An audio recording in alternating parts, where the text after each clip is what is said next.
ঘটনার দিন শনিবার সকালবেলা আবেশ বাড়ি থেকে বেরোয়, কি বলে গিয়েছিল, শেষ কি কথা? হ্যাঁ, শেষ কথা সে আমায় বলে গিয়েছিল যে আমি একটা জন্মদিনের পার্টিতে যাচ্ছি, খুব মজা করব, রাত্রে এসে তোমাকে সব বলবো। কিন্তু সে রাত্রিবেলা সে তো এলো না, তার এই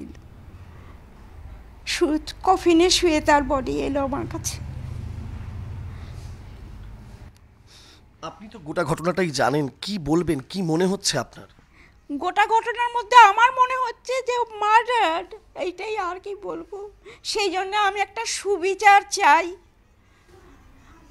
আমি সুবিচার চাই, একটা বিচার হোক ভালোভাবে, যে এই কাজ করেছে সে শাস্তি পাক, এইটাই তো আমি চাইছি, একটা বিচার হোক ভালোভাবে। সবাই আজকে প্রতিবাদে সামিল হয়েছেন, অনেক সর্বস্তরের মানুষ এতে আজকে আসছেন, এবং স্বাগত দাশগুপ্ত আবেশের বাবা, তার কথাও সবাই বলছেন।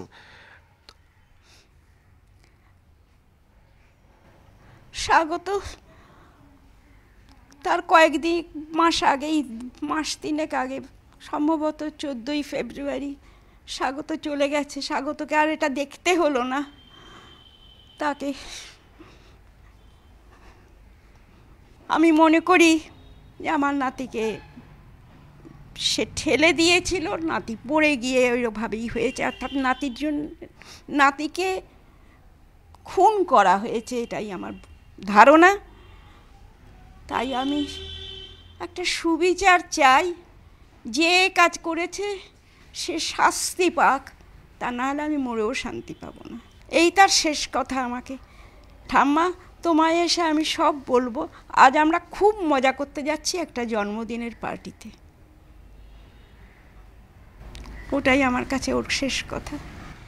আবেশের সেই ফিরে এসে পার্টির গল্প বলবে, সেই কথাটাই কিন্তু আজকে আবেশের ঠাকুমা দীপালি দাশগুপ্তর কানে এখনও বেজে চলেছে, এবং তার ফিরে আসাটা একটা মর্মান্তিকভাবে হয়েছিল। তিনি এখন চান যে আবেশ চলে গেছে, কিন্তু তার মৃত্যু রহস্যের তদন্ত যেন সঠিকভাবে হয়, এবং সে কিভাবে চলে গেল সেটাও যেন উদ্ঘাটিত হয়। তদন্তে কি তথ্য উঠে আসে আগামী দিনে আবেশের পরিবারের সঙ্গে, সেই দিকেই কিন্তু সকলের নজর রয়েছে। ক্যামেরায় প্রীতম চক্রবর্তীর সঙ্গে রাজর্ষি দত্তগুপ্ত, এবিপি আনন্দ।